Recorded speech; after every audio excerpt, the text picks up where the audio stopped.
दोस्तों नमस्कार। दोस्तों मैं विमल शाही आप सभी लोगों का अपने चैनल में स्वागत करता हूं और उम्मीद करता हूं कि आप लोग सब लोग स्वस्थ होंगे एवं मस्त होंगे। सभी राष्ट्रवादियों और सनातनियों से ये निवेदन रहेगा कि आप लोग मेरे चैनल को सब्सक्राइब कर लीजिए और वीडियो को लाइक एवं शेयर भी कीजिए। दोस्तों आज दिल्ली से एक बहुत बड़ी खबर आई है। दिल्ली के राउज एवेन्यू कोर्ट ने दिल्ली शराब घोटाला मामले में अरविंद केजरीवाल और मनीष सिसोदिया को बरी कर दिया है, एक्यूटेड कर दिया है। इस घटना की हम लोग एनालिसिस करने जा रहे हैं कि शराब घोटाला क्या था और इसमें से अरविंद केजरीवाल और मनीष सिसोदिया का नाम कैसे आया और किस तरह से इन लोगों पर मुकदमा चला और कैसे आज ये लोग बाइज्जत बरी हो गए। दोस्तों जब पूरे देश में लॉकडाउन लगा हुआ था, लोग अपने घरों में थे, ऑक्सीजन के लिए मारामारी कर रहे थे, तब अरविंद केजरीवाल और मनीष सिसोदिया शराब लॉबी के साथ मिलकर शराब की जो लिकर स्कैम थी, लिकर का जो पॉलिसी थी, उस पॉलिसी को चेंज करने में लगा हुआ था और उसने ऐसी पॉलिसी बनाई कि लिकर माफिया को सीधा सीधा फायदा पहुंचाया गया था। और फायदा इस तरह से था कि एक समय ऐसा आया था कि दिल्ली में एक बोतल शराब के बदले दूसरा बोतल फ्री में मिलने लगा था। इतना फायदा उन लोगों को पहुंचाया गया था और दिल्ली के राजस्व को नुकसान पहुंचाकर कहा गया कि ये घोटाला जो है 2000 करोड़ से ऊपर का था। और इसके बाद अरविंद केजरीवाल और मनीष सिसोदिया के ऊपर केस होता है और इस घोटाले के लिए अरविंद केजरीवाल और मनीष सिसोदिया जेल भी जाते हैं। उसके बाद दिल्ली में उनकी सरकार थी, उनकी सरकार भी चली जाती है। 2025 में चुनाव होते हैं और अरविंद केजरीवाल भी चुनाव हारता है, मनीष सिसोदिया भी चुनाव हारता है। और आज जो है कोर्ट, राउज एवेन्यू कोर्ट ये कहती है कि अरविंद केजरीवाल और मनीष सिसोदिया के खिलाफ कोई सबूत नहीं बन रहा है। जांच एजेंसियां ये जांच करने में विफल रही है कि मनीष सिसोदिया और अरविंद केजरीवाल ने किसी तरह का कोई घोटाला किया है और इस तरह बरी हो जाते हैं दोनों।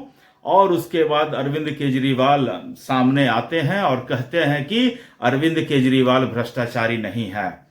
मैं कहता हूं, आज भी कहता हूं, डंके की चोट पर कहता हूं, न्यायालय से बाइज्जत बरी अरविंद केजरीवाल जैसा अपराधी, इससे भी भयंकर अपराधी बरी हो जाते हैं। इसमें कोई बड़ी बात नहीं है। न्यायालय किस तरह से फंक्शन करता है भारत में, ये अब किसी से छुपा हुआ नहीं रह गया है। जज महोदय के घर से नोटों की बोरियां निकलती हैं। भारत देश में फैसले मैनिपुलेट किए जा सकते हैं और फैसले मैनिपुलेट होते हैं। सलमान खान को ही देख लीजिए, रोड पर सोते हुए आदमी को वो कुचलकर चले जाते हैं, लोगों की हत्याएं होती हैं, सलमान खान एक्यूट होते हैं। काले हिरन मामले में भी सलमान खान एक्यूट होते हैं। मैं बहुत सारे ऐसे क्रिमिनल्स को जानता हूं जो उन्होंने क्राइम करके कुछ साल जेल में काटा है, उसके बाद सारे अपराध से उन्हें दोषमुक्त कर दिया जाता है और आज वो माननीय बनकर घूम रहे हैं। तो इस कड़ी में एक नाम और जुड़ गया है, उसका नाम है अरविंद केजरीवाल। अरविंद केजरीवाल भी क्राइम करने के बाद, घोटाला करने के बाद बरी हो गया है। अरविंद केजरीवाल वो आदमी है जो 2011 में कांग्रेस और उसके करप्शन के खिलाफ आंदोलन करता था। उस समय CWG घोटाला का चर्चा होता था। कलमाड़ी साहब थे उसमें मेन अभियुक्त। 70,000 करोड़ के घोटाले का आरोप लगता था। आज के डेट में सुरेश कलमाड़ी वो भी बरी हो चुके हैं। इसका मतलब क्या हुआ? CWG घोटाला हुआ ही नहीं था क्या?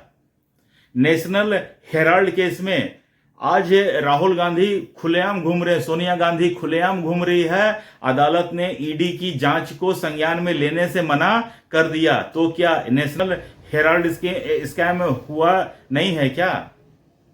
2G स्कैम में एक साथ उसके बाद पता नहीं कितने जीरो लगते हैं। इस 2G स्कैम में भी अरविंद केजरीवाल आंदोलन करता था। 2G स्कैम में भी डी राजा बरी हो चुका है, आज वो संसद या कहीं कहीं बैठता है। तो क्या 2G स्कैम हुआ नहीं था क्या? और जब अरविंद केजरीवाल को इतना यकीन था कि मेरे खिलाफ कुछ है ही नहीं, तो कपिल सिब्बल, अभिषेक मनु सिंघवी जैसे वकीलों के पीछे अंधाधुंध पैसा इसने फिर क्यों फूका? दोस्तों, भारत में न्याय को मैनिपुलेट किया जा सकता है बहुत इजीली। मैं लॉ की क्लासेस में कुछ दिन के लिए गया था। वहां पर जो टीचर्स थे उन्होंने हमें ये बताया था कि स्कॉलर्स इन इंडिया और any part of world, if you want to get justice, either convince the जज और कंफ्यूज द जज। ये और भी बहुत सारी लाइंस थी, वो लाइंस मुझे याद नहीं है, लेकिन ये जो 2 लाइन है ये बिल्कुल छप चुका है यहां पर। तो आपको क्या लगता है, इतने बड़े बड़े वकील ऐसे ही नहीं हैं? उनकी फीस लाखों में ऐसे ही नहीं है। वो जानते हैं हाउ टू मैनिपुलेट द जज। जज ही फैसला देता है ना, और जब जज भी भ्रष्टाचारी हो सकते हैं, ये तो अब खुलेआम है, तो मैनिपुलेट भी सकते हैं, जज भ्रष्टाचारी भी है। और जो अधिकारी हैं, सबसे ज्यादा हंसी मुझे लगता है उन अधिकारियों पर जो इन केसेस की जांच कर रहे थे। मुझे लगता है कि ये सब कहीं ना कहीं आरक्षण से जुड़े हुए मामला भी है। आप कैसे आदमी को उस लेवल पर पहुंचाते हैं, ये भी अब देखने वाली बात है। अरविंद केजरीवाल, सिसोदिया एक सामान्य कैटेगरी का है। अगर इसने कुछ घोटाला किया और जांच करने वाला अधिकारी अगर रिजर्वेशन का है, 4 नंबर वाला है, तो मुझे लगता है कि अब इनके जो जांच करने पे कितना जांच कर लेंगे, इंटेलिजेंस उतना कहां से ला पाएंगे?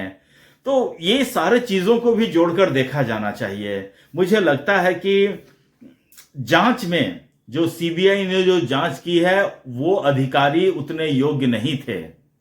मुझे ये फैसला बिल्कुल ही अजीब सा लग रहा है।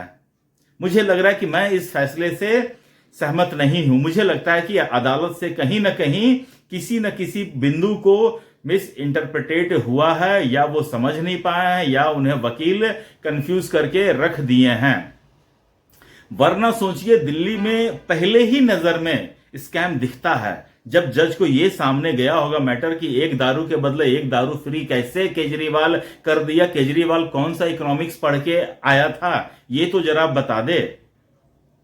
केजरीवाल ने मतलब कि सारे पॉलिसी को ताक पर रखकर, सारे जो इकोनॉमिक्स है उसको ताक पर रख के एक पर एक दारू फ्री कर देता है, और उसके बाद केजरीवाल बरी हो जाता है। ये मेरे जैसे लाखों लोगों की समझ से बरी है, मतलब कि परे है।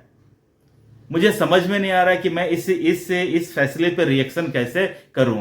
केजरीवाल आज रो रहा है, उसके समर्थक चिल्ला रहे हैं कि बीजेपी के पास पूरी शक्तियां थी, लेकिन फिर भी बीजेपी कर नहीं पाया। बीजेपी का काम थोड़ी ना किसी को सजा देना, बीजेपी का काम थोड़ी ना कि जज बन के बैठ जाना। तो अगर आज आम आदमी पार्टी को लगता है उनकी जीत हुई है, उनके नेता बरी हुए हैं, तो उनको बधाई हो। लेकिन एक परसेप्शन की राजनीति होती है, परसेप्शन की। और मेरे नजर में केजरीवाल जैसा भ्रष्ट और क्रिमिनल आदमी भारतीय इतिहास में ना कोई पैदा हुआ था, ना कभी आगे कोई पैदा होगा। ये मैं आज आपको कह रहा हूं। केजरीवाल बाय नेचर भ्रष्ट है, बाय नेचर। और मुझे लगता है कि जांच में कुछ भी आ जाए, जांच में कुछ भी हो, अब मैं कोर्ट की फंक्शनलिटी को समझने लगा हूं भाई। मैं इसलिए कह रहा हूं, कोर्ट फैसले का निर्णय लेने में गलती करती हैं। मैं ऐसे बहुत एग्जाम्पल जानता हूं जहां बड़े बड़े अपराधी, क्रिमिनल्स बरी होते हुए मैंने देखे हैं। इसलिए मैं कह रहा हूं, केजरीवाल भी एक ऐसा अपराधी है जिससे आज न्याय की दुनिया से उन्हें बरी कर दिया गया। मैं तो बेचारे लालू प्रसाद यादव पे तरस खाता हूं कि ये कैसे फंस गए हैं। मुझे लगता है कि अगर उनका केस ढंग से कोई कपिल सिब्बल या फिर कोई ढंग का वकील लड़ता, तो वो भी मुझे लगता है कि बरी हो ही जाते औरों की तरह। तो दोस्तों आप मुझे कमेंट करके बताइए। मुझे तो यकीन नहीं होता है कि अरविंद केजरीवाल भ्रष्टाचारी नहीं है, मुझे लगता है कि अरविंद केजरीवाल भ्रष्टाचारी है। आपको क्या लगता है कमेंट करके बताइए। दोस्तों मुझे इतना ही अपडेट देना था। आप लोग अपना ख्याल रखिए, स्वस्थ रहिए, मस्त रहिए। तब तक ले नमस्कार, बाय।